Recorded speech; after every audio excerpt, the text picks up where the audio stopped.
თურქ-სელჩუკთა გამოჩენამ ძირეულად შეცვალა პოლიტიკურ ძალთა განლაგება, განსაკუთრებით მნიშვნელოვანი თარიღი იყო ამ მხრივ 1071 წელი, როდესაც მანასკერთან ბრძოლაში ბიზანტიის ჯარი იქნა განადგურებული და ამის შემდეგ უკვე თურქ-სელჩუკებს ჯერ უშუალოდ სომხეთისკენ, შემდეგ მთელი ამიერკავკასიისკენ გზა გაეხსნათ. განსაკუთრებით მძიმე ვითარება გიორგი მეორის მეფობისას, ეს გახლავთ 1000 წლები უბრალოდ მისი მეფობის 1072-1099 წლები და 80-იანი წლებიდან აღმოსავლეთ საქართველოში იწყება დიდი თურქობა. რაც ნიშნავს დიდი თურქობა, ძალიან მოკლედ განმარტოთ, სეზონურად ეს მომთაბარე მოსახლეობა შემოდიოდა საქართველოს ბარის ტერიტორიაზე და მას საძოვრებად აქცევდა. ხოლო როდესაც დაზამთრდებოდა, ზამთარი მოახლოვდებოდა, ისინი თავის ჯოგებიან აიყრებოდნენ და უკვე სამხრეთში მიდიოდნენ. ეს იმას ნიშნავს, რომ მეურნეობის ის დარგები, რომლებიც აქ იყო განვითარებული, ესეთი ინტენსიური მეურნეობა, მებაღეობა, მევენახეობა, მეხორბლეობა და ასე შემდეგ, ასევე ვთქვათ, ხალხი მისდევდა ხელოსნობას, ვაჭრობას, მთლიანად იქნა განადგურებული. თურქ-სელჩუკს ეგ საერთოდ არ ჭირდება. მისთვის ყველაფერი ეს არის ჯერ ერთი უცხო და მეორე მიწის გაცდენა. მიწას მისთვის ერთი მნიშვნელობა აქვს. ეს არის საძოვარი, თავიანთი, ვთქვათ, ცხოველებისათვის, იმიტომ რომ მათი ძირითადი საქმიანობა არის სწორედ მეჯოგე მომთაბარეობა.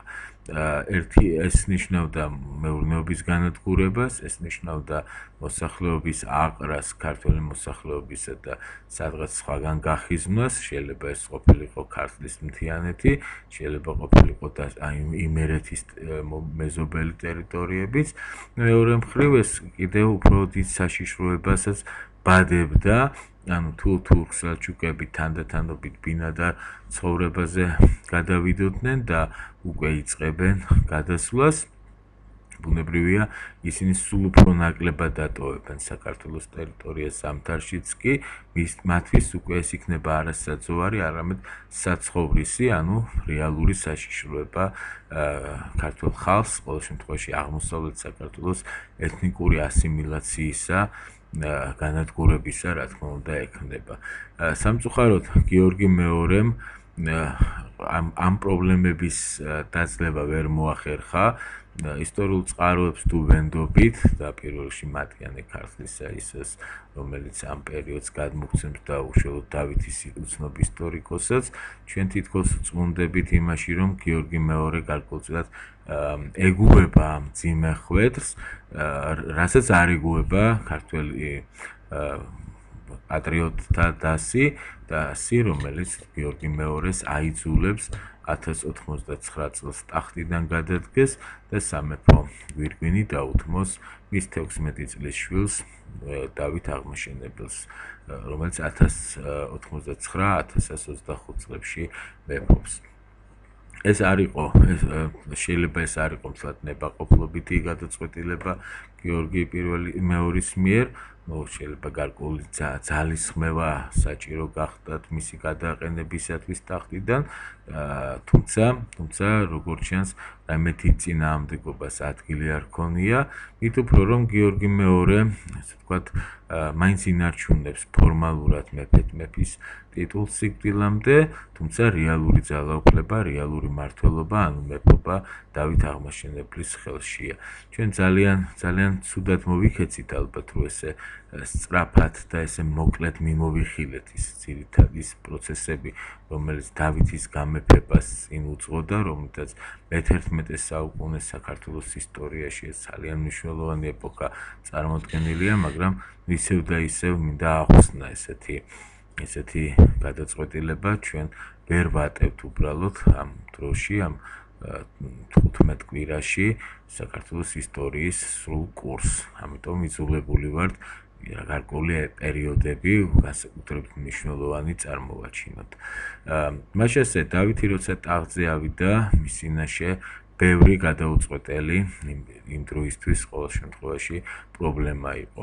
ქვეყანა არის დაშლილი, ეს ეხება იმას, რომ მაგალითად კახეთ-ერეთის სამეფო ცალკეა, მეორე თბილისის საამირო და ქვემო ქართლი სულაც არაქართული გარემოა უკვე მმართველობა იქ ქართველების ხელში დიდი ხანი აღარ არის ეს ჯერ საამიროა, ჯერ არაბთა მმართველობა თურქ-სელჩუკების პერიოდში აქ თურქული ელემენტიც შედის და მკვიდრდება, ანუ ეს ტერიტორია პირიქით ყველაზე დიდ წინააღმდეგობას ქმნის, თვითონ დანარჩენ ტერიტორიებზეც მეფის ხელისუფლება თლად მტკიცე ნამდვილად ვერ არის, რომ თურქ-სელჩუკებამ, თურქ-სელჩუკთა შემოსევებმა, დიდმა თურქობამ, სამეფო ხელისუფლების არც თუ ძლიერებამ წინა პერიოდში, რა თქმა უნდა, თავისი გავლენა იქონია იმაზე, რომ გააძლიერა ამან ცენტრიდანული ძალები, ანუ მსხვილი ფეოდალური ძალები, რომლებიც სამეფო ხელისუფლების გამტკიცებას უპირისპირდება და ებრძვის. ამას ემატება დიდი თურქობა და ის შედეგები, რაზეც ჩვენ მოკლედ ვიმსჯელეთ და რა თქმა უნდა, ალბათ ის ეკონომიკური სიდუხჭირე და მდგომარეობა ზოგადად, რომელიც ქვეყანაშია. ეს ყველაფერი ქმნიდა, რა თქმა უნდა, სირთულეს, რომელიც დავითს უნდა დაეძლია და რა თქმა უნდა, თქვენ ძალიან კარგად იცით, რომ ამ სირთულეების ამ მძიმე მდგომარეობის დაძლევით გახდა სწორედ დავით მეოთხე აღმაშენებელი. რა უნდა გაეკეთებინა დავითს პირველ რიგში? ალბათ პირველ რიგში მას სამხედრო რეფორმა უნდა განეხორციელებინა, რომ ამ პრობლემათა აღმოფხვრა სხვა ძალით გარდა სამხედრო ძალისა შეუძლებელი იქნებოდა. დავითმა დაითხოვა ჯარი და ძველი და მან შექმნა ახალი ჯარი, ახალი არმია. რატომ დაითხოვა? ჩვენ გვაქვს გარკვეული მინიშნებები ამასთან დაკავშირებით დავითის ისტორიკოსის თხზულებაში და შეგვიძლია ის განვაზოგადოთ. ჯარი იყო დემორალიზებული. ეს იყო ჯარი, რომელსაც თითქმის არ ენახა გამარჯვება, რომელიც შეგუებულია მარცხს. ასეთი ჯარით გამარჯვების მიღწევა, როგორც შიდა მოწინააღმდეგეებთან, ისე ვთქვათ, გარეშე მტრებთან არის სრულიად შეუძლებელი. ეს არის ჯარი, რომელიც შეეგუა დამარცხებულის პოზიციას და ამავე დროს, როგორც ჩანს, მასში გარკვეული უდისციპლინობა და უზნეობაც არის ფეხმოკიდებული. ამიტომაც დავითმა ახალი ჯარი შექმნა, ჯარი, რომელიც თქვათ მტკიც კარგად შეიარაღებული იქნება, კარგად გაწვრთნილი იქნება, გამორჩეული იქნება დისციპლინით და საბოლოო ჯამში იქნება მეფეზე დამოკიდებული, არ იქნება ფეოდალური ლაშქარი, რომელიც ძალიან ძნელია დაეყნო ყოველთვის, მით უმეტეს როდესაც შენ ეს ჯარი გჭირდება თავნება ფეოდალების წინააღმდეგ. წვრილ და საშუალო აზნაურებზე დაყნობით შექმნა დავითმა ჯარი. ეს არის ფენა, რომელიც ობიექტურად სამეფო ხელისუფლების მხარდაჭერია. მას არ აწყობს მსხვილ ფეოდალთა მეტისმეტი გაძლიერება, იმიტომ რომ ეს გაძლიერება ფეოდალთა სწორედ წვრილ ფეოდალთა, წვრილ აზნაურთა თავისუფლებას ლახავს. ამიტომ გარკვეული კავშირი იქნება სამეფო ხელისუფლებასა და წვრილ აზნაურობას შორის და დავითის პოლიტიკა ზუსტად ეგაა, რომ არა მაინდამაინც მსხვილ დიდ საფეოდალო სახლებს დაეყნოს, არამედ წვრილ და საშუალო ფეოდალებს. ჩვენ ქართლის ცხოვრების წყარო შეგვიძლია უბრალოდ ქართლის ცხოვრებიდან ამოვიღოთ დავითის ისტორიკოსიდან ამოვიღოთ გარკვეული შეფასება.